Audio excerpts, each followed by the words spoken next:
najua kiu yako ni kuweza kumtazama dokta na kuweza kumsikia, na ameomba tu radhi kwa sababu ya kuchelewa, kwa sababu ya njia na vitu kama hivyo. So unajua Dar es Salaam mvua ikishanyesha miundombinu ya kwetu inakuwa inabadilika. Karibu sana dokta. Asante sana brother.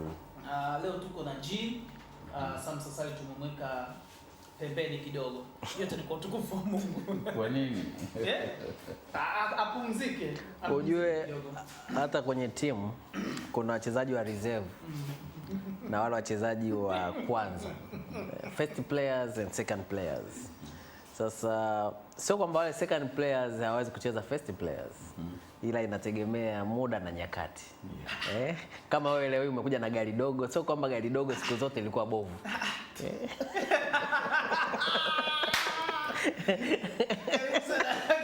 Ila ubaya wa watu ambao wanakuwa reserve wanakamua sana. Ukiwaweka wanacheza sana mpaka kocha unajilaumu, walikuwa wapi siku zote? Sasa leo Sam alipo huko nitamuonyesha. Karibu dokta. Asante sana brother, asante sana. Ndugu mtazamaji, tukusalimu kwa upendo wa dhati kutoka kwetu. Leo ni siku nyingine Bwana Mungu ametujalia kuwa hai na tuendelee kujifunza. Kumbuka last week tumeshaanza kuongelea rangi ya urujuani au violet kwa Kiingereza, miongoni mwa rangi zilizokutwa pale rainbow, upinde wa mvua. Tulisema rangi hizo ni rangi za agano na rangi za education. Education ambayo ina control morality, uadilifu katika watu. Na rangi ya urujuani tulisema ni mjumuiko wa purple, zambarawi na blue. Inakuwa purplish blue. Sasa hapo tumeshafafanua kidogo last week, leo tunasonga mbele moja kwa moja. Kwa wale ambao hamkubahatika kutufuatilia last week, nadhani Chomoza TV wana upload masomo haya, unaweza kufuatilia mtiririko huko online. Kwa wale ambao wako online, Bwana Mungu atatujalia one day wapate angalau audio, kwa sababu lengo letu ni kuwafikia wote tuadirishwe. Changamoto kubwa tulionayo katika sekta ya ufalme, tulisema kumlea mtoto vyema ni kumlea kama mfalme. Na tulisema kumlea kama mfalme inabidi kumuelewesha kwamba ufalme ni urithi tawala. Ndio maana ya blue, urithi tawala. Na tulisema utawala sio kwa watu bali kwa mambo na vitu. Katika Mwanzo, turudi katika Biblia kidogo tupate mwanga. Mwanzo sura ya kwanza Mungu alimuumba mtu, sura ya pili akamtengeneza. Sura ya kwanza alimuumba, na alipomuumba mtu alimuumba mmoja. Mungu akasema tumuumbe mtu kwa sura na mfano wetu, Mwanzo 1:26. Tumpe awe na mamlaka wawe na mamlaka ya kutawala viumbe vyote vilivyopo juu ya nchi.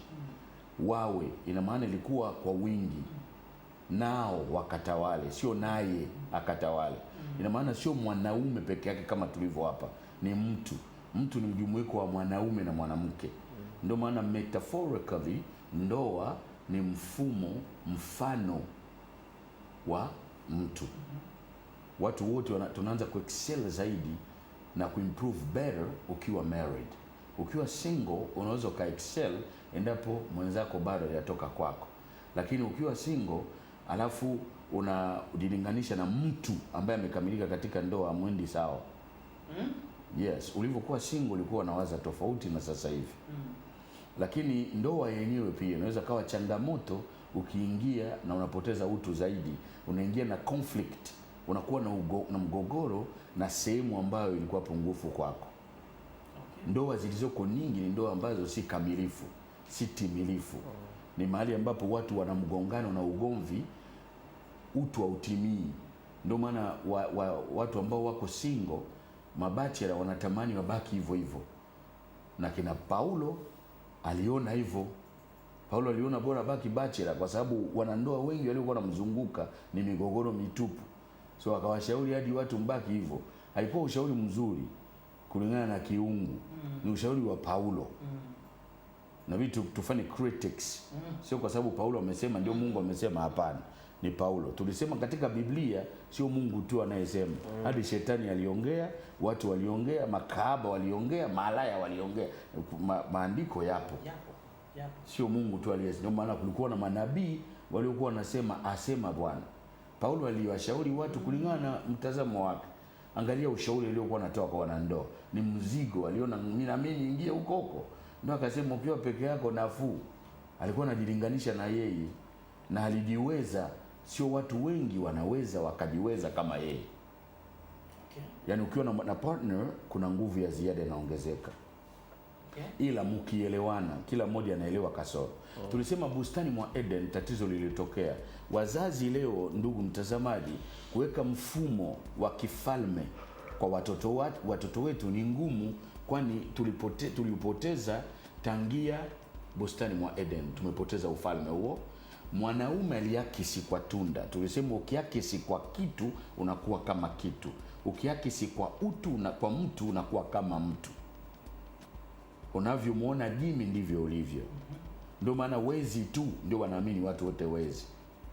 Washerati tu ndio wanaamini watu wote washerati. Wazinzi wanaamini watu wote wazinzi. Yesu hakuwa mzinzi, ndio maana kwenye topics zake akaongelea usanii huo. Yeye anaongelea upendo tu, msamaha, mrejesho na kadhalika. Kisasi hapana. Yeye alikuwa sio muuni, sio mwizi, sio tapeli, hawezi akaakisi na kujiona kwa vitu kama mambo kama yale. Hawa alijiona kwa tunda, akapata thamani ya kitu. Mwanamke aliendelea kuwa kama kitu, subject kwa mwanaume, kama mtumwa kwa mwanaume baada ya anguko. Yesu alipokuja alirejesha. Kumbuka Hawa alikuwa ameambiwa na Mungu, laana yako ni kwamba wewe utazaa kwa shida, maumivu yale, alafu wewe utamtegemea mume wako na yeye atakutawala. Kumbe mwanzoni walipewa mamlaka wote wawili kutawala. Ufalme ulipotelea pale. Sasa mmoja anakuwa kama mtawala wa mwingine. Utawala kwa mambo, utawala kwa viumbe, utawala kwa vitu tukapoteza. Tunaogopa simba, tunaogopa wanyama, tunaogopa hata ndoto mbaya, hadi shetani tunamuogopa ambaye ni kiumbe. Leo hii hadi kwenye makanisa promotion inayofanyika ni kana kwamba shetani ni mtu, sisi ndio viumbe. Kumbe sisi ni sura na mfano wa Mungu. Shetani ni kiumbe ambacho sisi inabidi tutawale. Aliletewa mfano wa kwanza kibiblia, nyoka. Vyote vitambacho mtavitawala. Na ndio maana Yesu alipokuja alikuja kurejesha utu, ufalme ule. Agano Jipya limeanza kwa utangulizi wa kifalme, kwa sababu ni rangi ya zambarau. Mathayo inamtambulisha Yesu kama mrithi tawala, mfalme wa Wayahudi.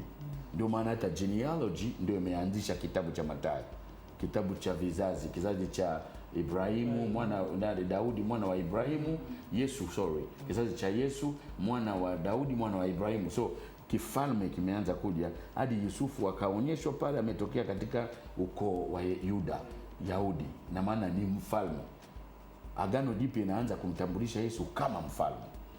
Kitabu cha pili inamtambulisha rangi ya blue kama mtumishi. Kitabu cha tatu inamuonyesha rangi ya red kama mwokozi. Kitabu cha 4 ambacho ni Injili ya Yohana inamwakilisha kama mwana wa Mungu, rangi ya blue. Turudi kitabu cha Marko ni rangi nyeupe. Mathayo zambarawi, Marko mweupe, Luka mwekundu, Yohana blue. Hizo rangi zinakuja baada ya rangi ya purple, mfalme kwanza.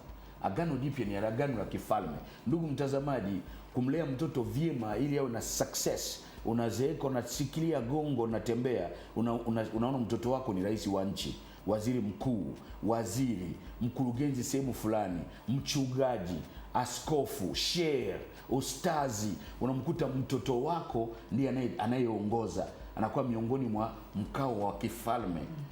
Uweke mfano huu. Sisi sote inabidi turejee katika sekta iliyopotea. Sekta iliyopotea katika kifalme ni sekta ya kike. Mwanamke akirudi katika nafasi yake na mkao wake aliyoupoteza baada ya kula tunda, baada ya kuakisi kwa kitu, utu unarejeshwa.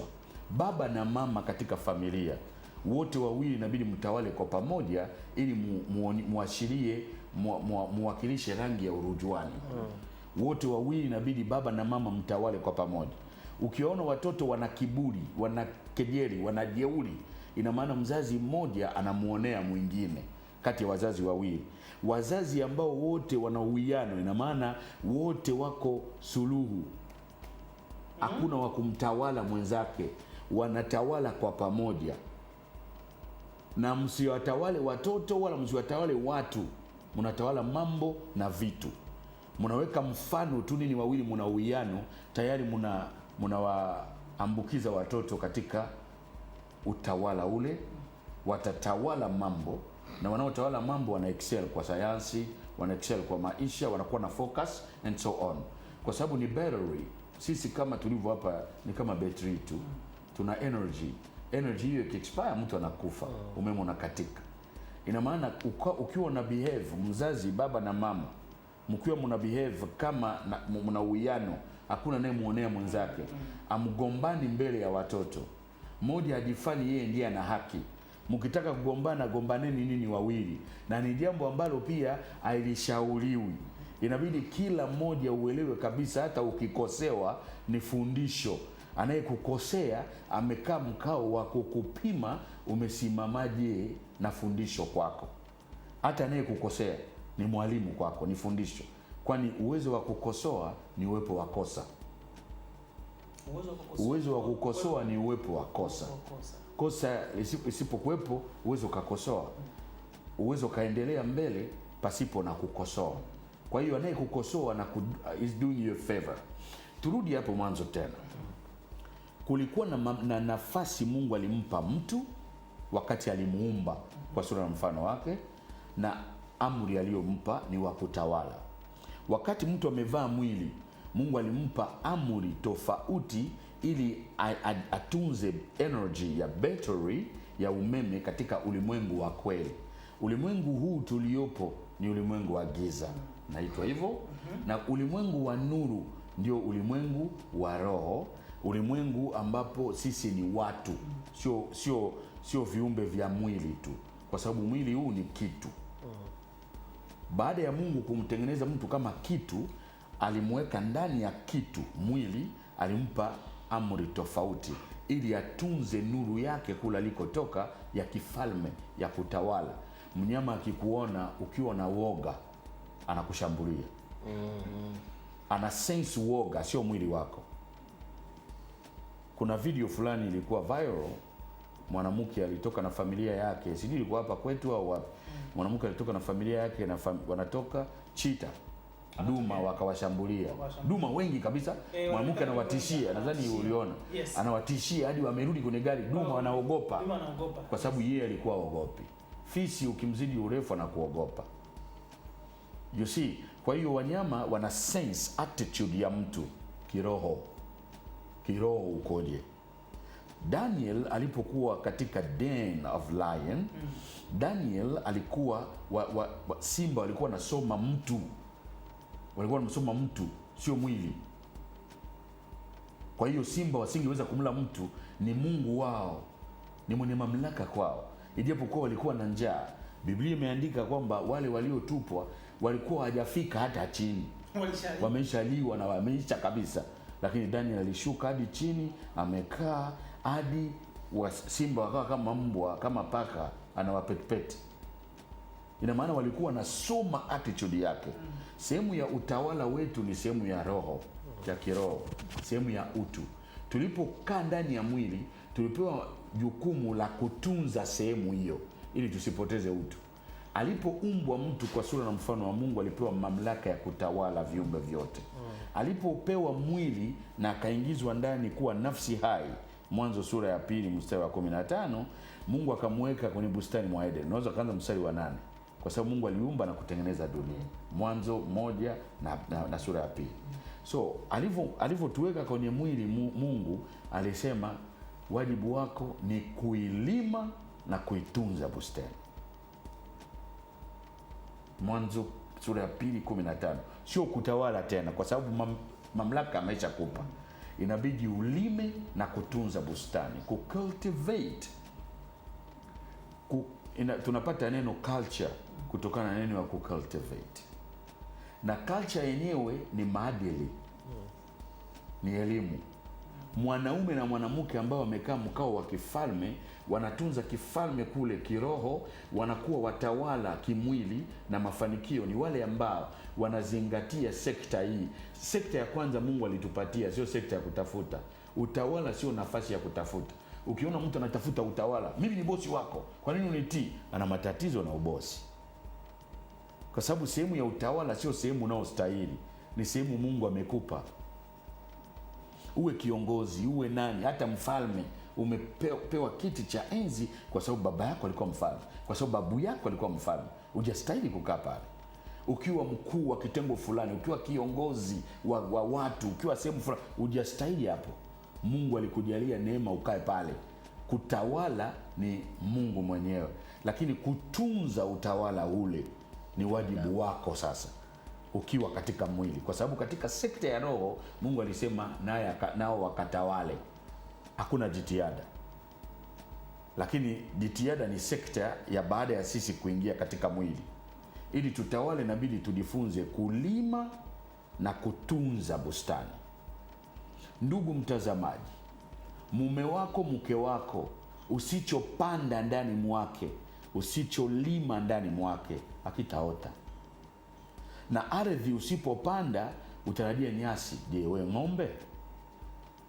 Leo tunakuwa surprise na matukio mbalimbali maishani mwetu katika mahusiano. Watoto wasomi ubora wa kifalme kati yetu, uwiano kati ya baba na mama, ugomvi, mizozano kati ya mahusiano. Tunasahau kwamba mahusiano yale hayawezi kudumu, kwani tunayaishi katika pain body.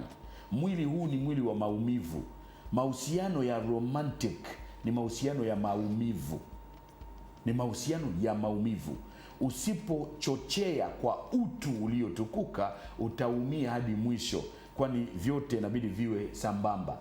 Kuisupport, hakikisha unavyotaka mwenzako kuwa unamwambia, unavyotaka mwenzako kuwa unamuonyesha. Unafumania message kwenye simu ya mke wako kwamba mtu anamwambia anampenda, anamuita sweetheart, anamuita sweet, anamuita majina honey, my love. Wewe unaumia vibaya mno mwanaume, kwa sababu mahusiano yale yako katika mwili wa maumivu. Ukiingia katika mahusiano ya romantic, inabidi uwe tayari kuumia, inabidi ukubali kwamba niko tayari kuumia. Sana mwanajeshi anayekwenda vitani, na ujue kabisa uwezo kujifunza kutumia silaha vitani. Ina maana kabla inabidi uandae kwamba ninavyoingia kwenye ndoa nitaumia. You see that? So unapoona message ya namna hiyo, jiulize swali, mimi lini nimwambia mke wangu nampenda? Lini nilimuita sweet? Lini nimuita honey? Lini nimuita my love? Kwa sababu hujapanda mbegu hiyo, mtu mwingine anapanda. Na mwanamke, unaona message kwa mume wako, unaona mume wako anakwenda kwa wanawake wengine, unalalamika, unakwenda hadi kufunga chakula. Ndugu, maisha ya kimwili ni maisha ya kuwajibikia, sio maisha ya kubahatisha kwamba unasubiria. Wito wetu ni kulima na kutunza bustani. Mwanaume kwa mwanamke, ili muashirie rangi ya urujuani kwa watoto wenu, mtawale kwa pamoja. Na mwanamke ndio mwenye tatizo kubwa. Wakina mama, mtatuia radhi majumbani mlipo. Mwanamke ndiye anatakiwa asimame wa kwanza kurejesha nafasi yake. Kwa pamoja, of course, kila mmoja inabidi atambue nafasi ya mwenzake, lakini aliyepotea ndiye inabidi ajirudishe kwa nafasi yake. Hawa walikuwa wa kwanza kwake, si kwa tunda. Na fuatilieni vizuri, mtaona kwamba anayepoteza thamani ya mwanamke, anayesababisha dharau kwa mwanamke, wa kwanza sio mwanaume, ni mwanamke. Mtu asiyemshabikia mwanamke kiurahisi ni mwanamke. Angalau kwa wanaume wanakubaliana, wanaume wanaweza wakashabikiana. Mfano halisi, mpira wa miguu. Ukiona mpira wa wanawake, uwanja ule mtupu, Wanawake waendi kuwashangilia wake wenzao.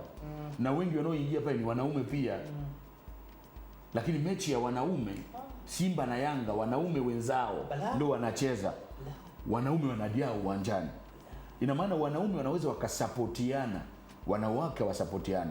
Mwanamke mwenzako akivaa vizuri, wewe unaona kama ufe. Nguo yenyewe kwanza haipendezi. Haijapendeza, lakini mwanaume anaweza kusema imefit. Amependeza. Perfume yako nzuri. Lakini mwanamke akisema perfume yako nzuri, wewe unasema kweli kabisa. Anataka kuulize jina inaitwa nini? Inauzwa wapi? Ili muendane mashindano. Mtu anayepunguza thamani ya mwanamke ni mwanamke.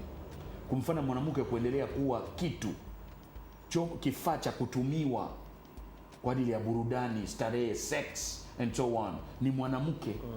Ndio maana kampeni kubwa, wito kwa kina mama ambao mna kipaji cha kufundisha, msituachie sisi wa kina baba, mfanye mkutano wa kina mama kuadilisha kina mama kurejesha thamani yao.